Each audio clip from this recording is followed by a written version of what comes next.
Busy roads, horn की आवाज़ और एक शहर जो हज़ारों कहानियाँ सुनाता है। फिर वही शहर गंगा के किनारे बहते हुए पानी के साथ, जहाँ वक्त भी धीरे से शांत हो जाता है। ये सफ़र है उन घाटों का जहाँ हर सुबह एक नई कहानी जन्म लेती है और हर शाम गंगा आरती के साथ पूरा शहर रोशनी और श्रद्धा में डूब जाता है। मंदिरों की घंटी, मंत्रों की गूंज और इन पतली गलियों में छुपे हुए असली स्वाद, चाहे वो ठंडाई हो या गर्मा गर्म स्ट्रीट फूड, ये बनारस है। और आज हम इसे सिर्फ देखने नहीं, महसूस करने वाले हैं।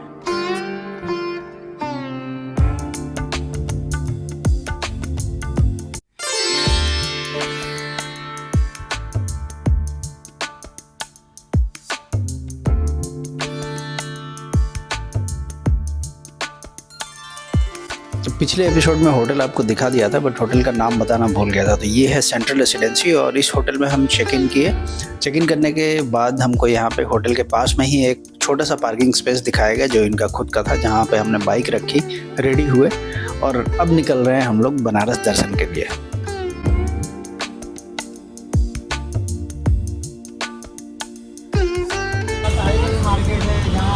साड़ी अभी छोड़ो, साड़ी नहीं, साड़ी तो यार पूरा बनारस है, साड़ी है।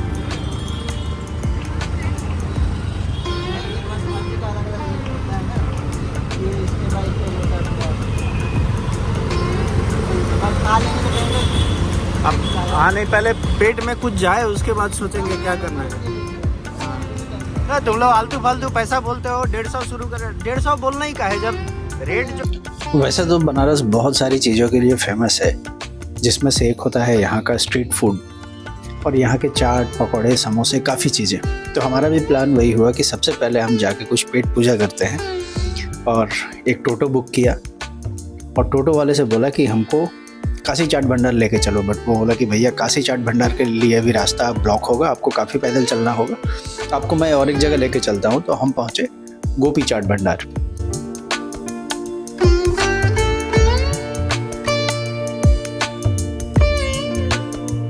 वैसे तो मेन्यू इनका काफ़ी बड़ा है, जो कि हमको समझ में नहीं आ रहा था क्या खाएं क्या ना खाएं। तो इन्हीं से पूछा तो ये सजेस्ट किया कि भैया अभी आप ट्राई कीजिए हमारा आलू टिक्की चाट। तो एक आलू टिक्की चाट खाया और उसके बाद फिर दही गोलगप्पे। और ये खाने के बाद सचमुच टेस्ट के बारे में आपको क्या ही बताएं, ये आपको खुद से एक्सपीरियंस करना होगा। बहुत ही सही टेस्ट था। और वहाँ से 80 घाट थोड़ी ही दूर पे था, तो एक दूसरा ऑटो बुक किया और पहुँच गए हम लोग 80 घाट।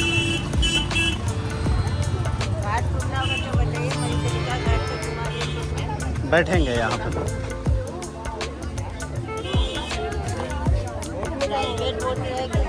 अच्छा,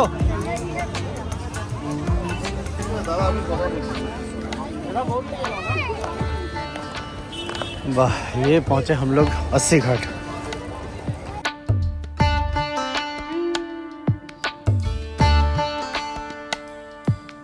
शाम ढल रही है, आसमान का रंग धीरे धीरे बदल रहा है और गंगा के किनारे का अलग ही माहौल है। यहाँ लोग अपनी मस्ती में झूम रहे हैं। अब बात है गंगा आरती की, तो अगर आपको इच्छा हो तो आप 80 घाट से भी गंगा आरती देख सकते हैं। लेकिन हमने सोचा कि इस शाम को हम गंगा के ऊपर बोट राइड से एंजॉय करते हैं और आरती हम दशाश्वमेध में ही देखेंगे। इसलिए हमने एक बोट राइड ली 100 रुपये पर पर्सन पे और निकल पड़े हम गंगा दर्शन पे। बनारस की शाम को अगर सही तरीके से आपको देखना है तो आप बोट के माध्यम से देख सकते हैं। ढलता हुआ सूरज, गंगा नदी पे चलती हुई बोट और साथ में सारे घाटों का एक एक्सपीरियंस। ढलते हुए सूरज के साथ इस घाट की खूबसूरती कुछ अलग ही देखने को लगती है। और थोड़ी देर बाद जब अंधेरा हो जाएगा तब ये घाट देखने में और भी सुंदर लगेंगे। तो शाम की रोशनी में घाट की खूबसूरती और भी बढ़ जाती है। हर एक घाट अपनी एक कहानी लेकर खड़ा है और अगर एक एक घाट के बारे में आपको बताने लगूँ तो शायद घंटों लग जाएं।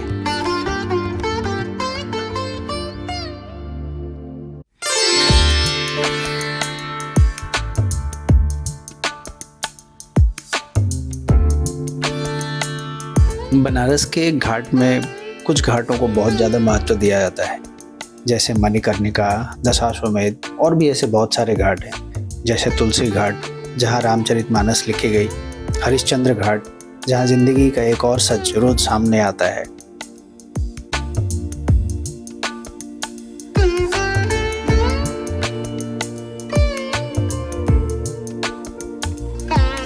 हम अभी जिस घाट को क्रॉस कर रहे हैं ये है दशाश्वमेध घाट, जहाँ अभी से ही लोगों की भीड़ उमड़ पड़ी है, क्योंकि यहाँ थोड़ी देर बाद जब गंगा आरती शुरू होगी तो पूरा बनारस एक अलग ही मस्ती में झूम उठेगा।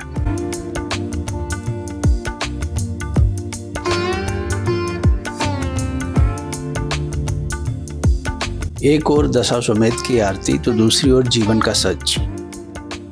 यह है मणिकर्णिका घाट, जहाँ जिंदगी का सबसे बड़ा सच बिना शोर के सामने खड़ा होता है। यहाँ ना कोई शुरुआत दिखता है ना कोई अंत, बस एक सफ़र है जो चलता ही रहता है। जहाँ दुनिया जीने के तरीके ढूंढ रही है, वहीं बनारस हमें मरने का सच दिखाता है। कहते हैं यहाँ अंतिम संस्कार होने से मोक्ष मिलता है, और शायद इसीलिए यहाँ दुख कम और शांति ज़्यादा महसूस होती है। यहाँ जलती हुई आग सिर्फ शरीर को नहीं, इंसान के अहंकार को भी राख बना देती है।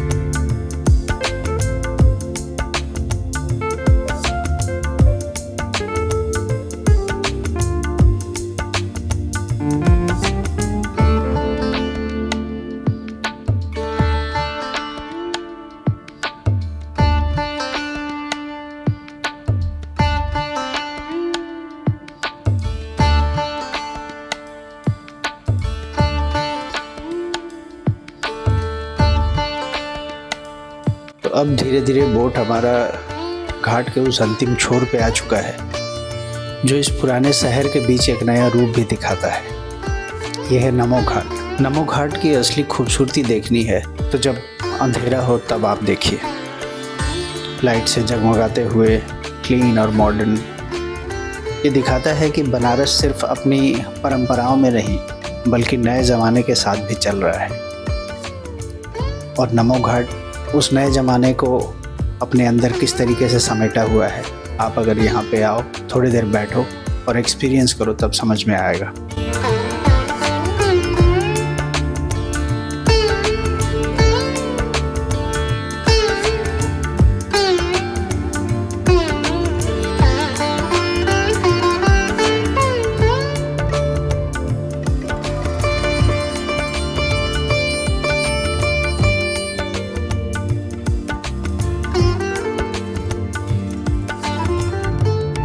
वैसे तो बनारस में रहने के बहुत सारे ऑप्शन हैं, लेकिन अगर आप फाइनेंशियली स्टेबल हो और सक्षम हो तो 5 स्टार प्रॉपर्टी घाट से लगा हुआ इससे बेहतर कोई भी नहीं है। ये है ताज ग्रुप का ही अवंतिका बाई गैंजेस।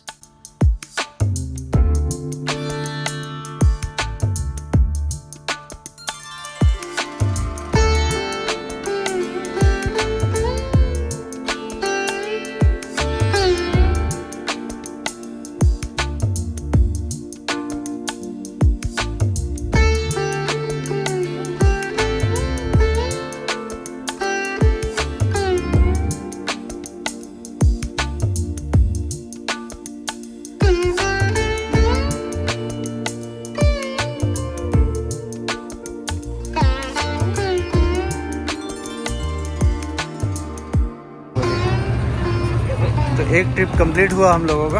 अब हम लोग जा रहे हैं दशाश्वमेध घाट। वहाँ शायद 6:30 बजे होता है आरती।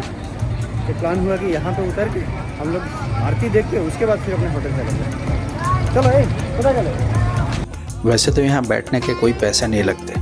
आप अगर जल्दी आओ तो शायद आरती को एकदम पास से बैठ के देख सको, और अगर लेट करके आओ तो थोड़ा सा आपको खर्च यहाँ पे करना पड़ेगा। सामने खड़ी जो बोट्स दिख रही हैं, इन सारे बोट्स में आप 100 या 200 रुपये का पेमेंट करके इन बोट से बैठ के सामने से गंगा आरती देख सकते हो। तो हमने भी एक बोट वाले को पैसे दिए और उस बोट पे हमको जगह मिल गई बैठ के देखने को, और अब आरती शुरू हो रही है।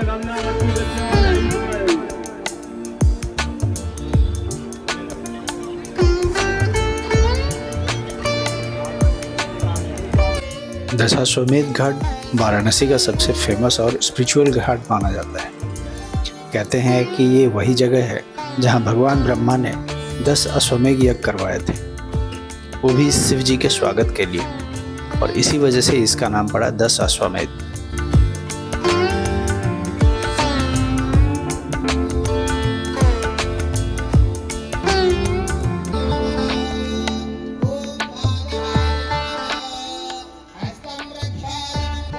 इस घाट पे पहुंचते ही ऐसा लगता है जैसे बनारस का दिल यहीं धड़कता हो। ये घाट कभी आपको खाली नहीं मिलेगा। आज पूरा घाट भी भक्तों से भरा हुआ था। हर तरफ सिर्फ श्रद्धा, आवाज़ और एक अलग ही एनर्जी थी। जैसे ही मंत्रों की गूंज शुरू हुई, एक अजीब सी वाइब्रेशन फील हुई और जैसे लगा कि अंदर से सब कुछ हिल गया।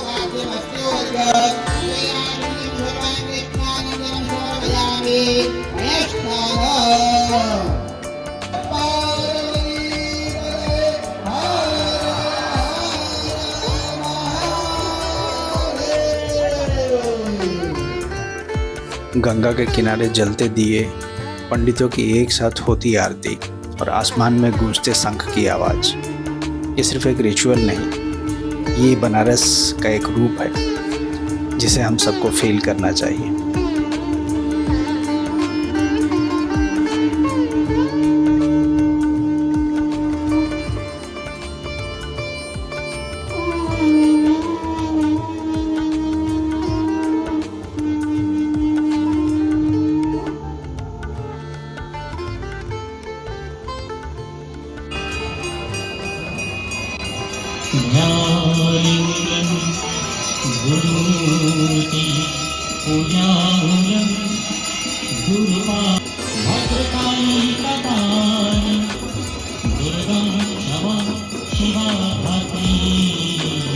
बोट पर बैठकर हम उस पल को जी रहे थे।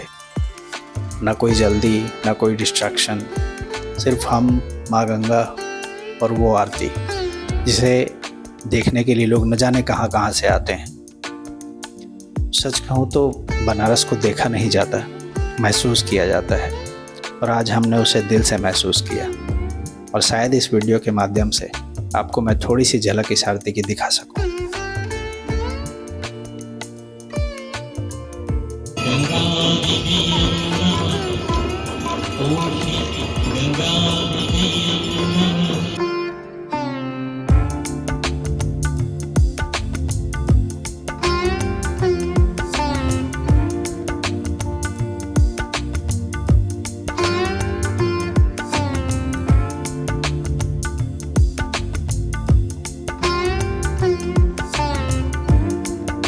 और आज यहाँ जो भी हो रहा था वो पूरा बाबा विश्वनाथ के ही कारण हो रहा था। उनके मर्जी के बिना एक पत्ता भी नहीं हिलता, और आज हम भी यहाँ बैठे हुए हैं उनके आदेश से ही।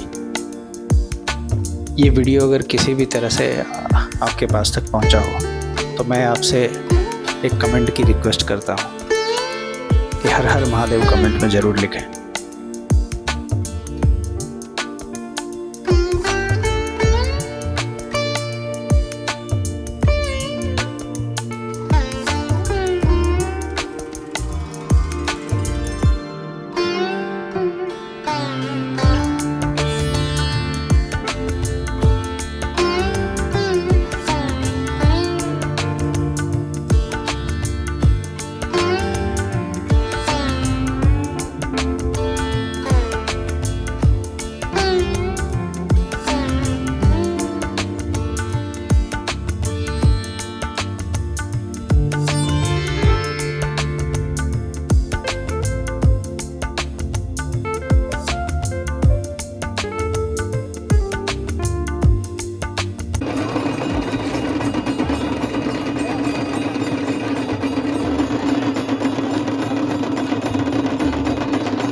अरे कौन सा देश से लाए हैं अमरूद? हाँ, ये तो साइज देखिए अमरूद का।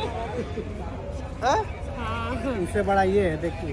अरे ये अमरूद है ना, ये तरबूज है। ये अमरूद है ना, कुछ और है। हाँ।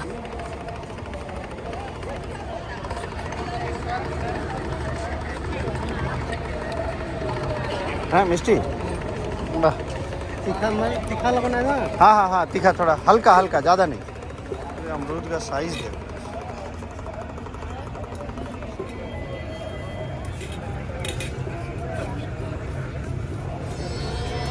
ये एक कितना होगा? 1 किलो से ज़्यादा होगा क्या? 700 ग्राम। 700 ग्राम। এটা বড় কেটে দিলে তোমার 100 টাকা লাগবে। वाह।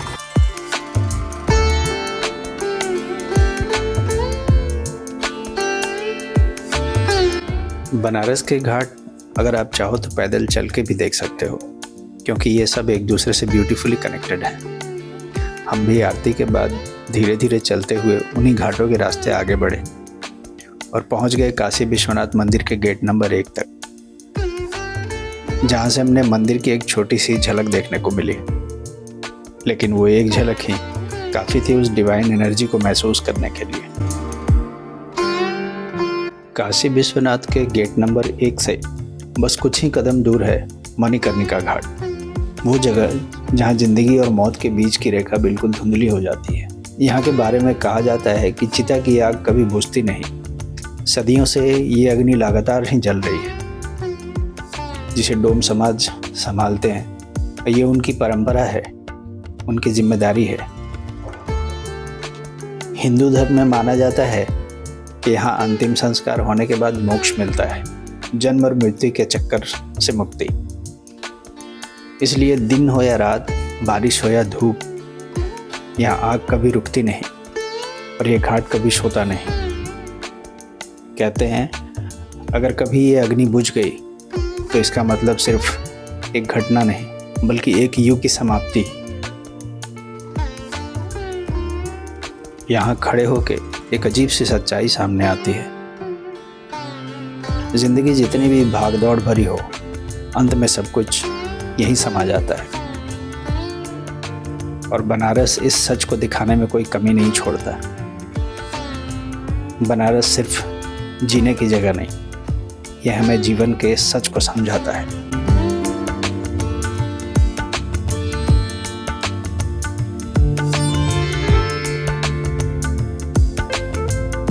बनारस का सफ़र तब तक पूरा नहीं होता जब तक आप उसकी पतली पुरानी गलियों को महसूस न कर लें। इन गलियों में सिर्फ रास्ते नहीं होते, यहाँ हर दीवार पर बनी पेंटिंग, पुराने दरवाजे, मंदिरों की बजती घंटियाँ और हर कदम पर छोटी छोटी दुकानें मानो आपसे कुछ कहना चाहती हैं। बनारस के इतिहास की कहानी।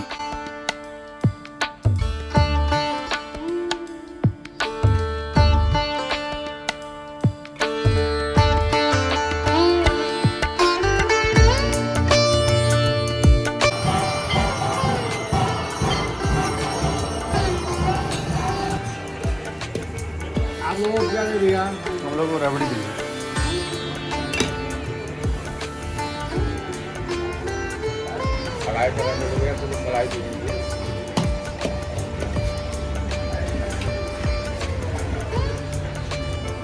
বলো বলো খেয়ে রিভিউ দিতে হবে তো তোমাকে, শুধু খেলে হবে?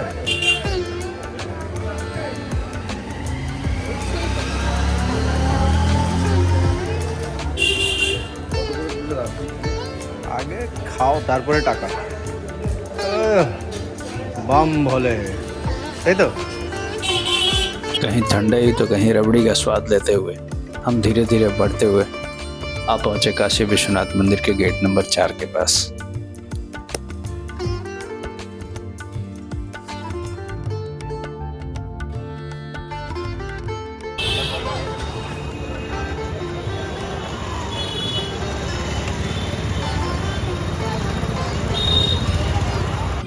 हम लोगों का प्लान है कल आने का।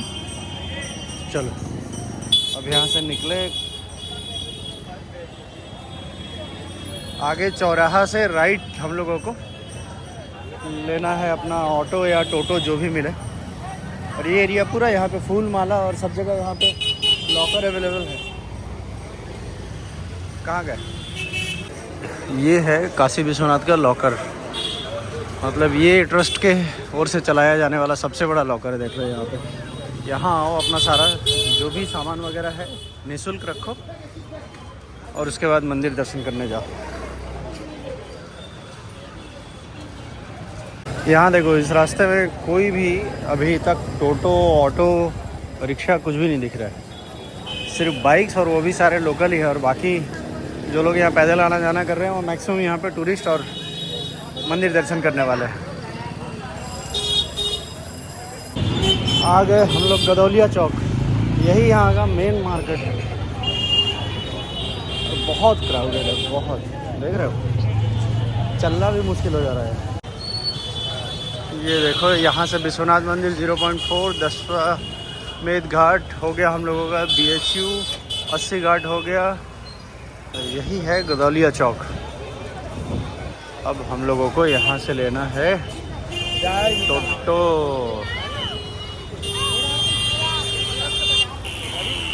यहाँ चलना भी मुश्किल है,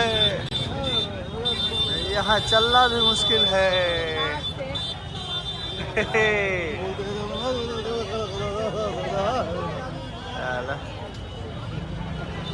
साड़ी कम, शॉपिंग मॉल ज़्यादा लग रहा है।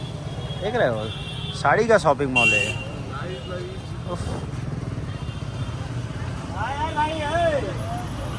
तो 9:57 हो रहा है, आके फ्रेश हुए।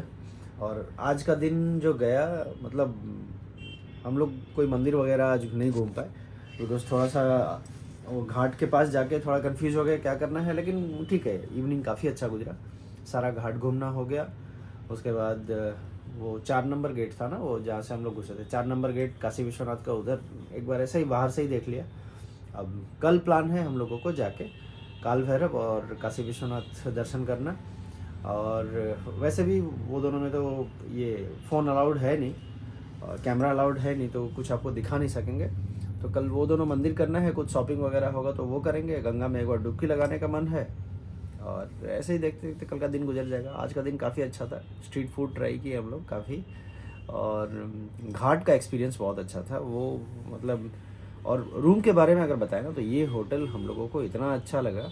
और ये अगर आप अपनी गाड़ी से आते हो या कोई बाइक वाइक से आते हो, मोड ऑफ कम्युनिकेशन अगर अपना है तो इस एरिया में लेना ठीक रहेगा रूम। अदरवाइज़ काशी विश्वनाथ के आसपास ऑप्शंस हैं, सो दैट आपको सारा कुछ वहीं एक्सेसिबल हो जाएगा। ठीक है, तो आप जैसा प्लान करो, इस रूम का डिटेल्स मैं दे दूंगा सारा स्क्रीन पे। और इनका रेस्टोरेंट काफ़ी अच्छा है, फूड मेन्यू मेरे को काफ़ी अच्छा लगा, तो वो भी मैं फ़ोटो खींच कर डाल दे रहा हूँ। आप देख लो, अगर पसंद आए तो बुक कर सकते हैं। ठीक है, चलो मिलते हैं आपसे कल अगले वीडियो में। तब तक के लिए बाय बाय।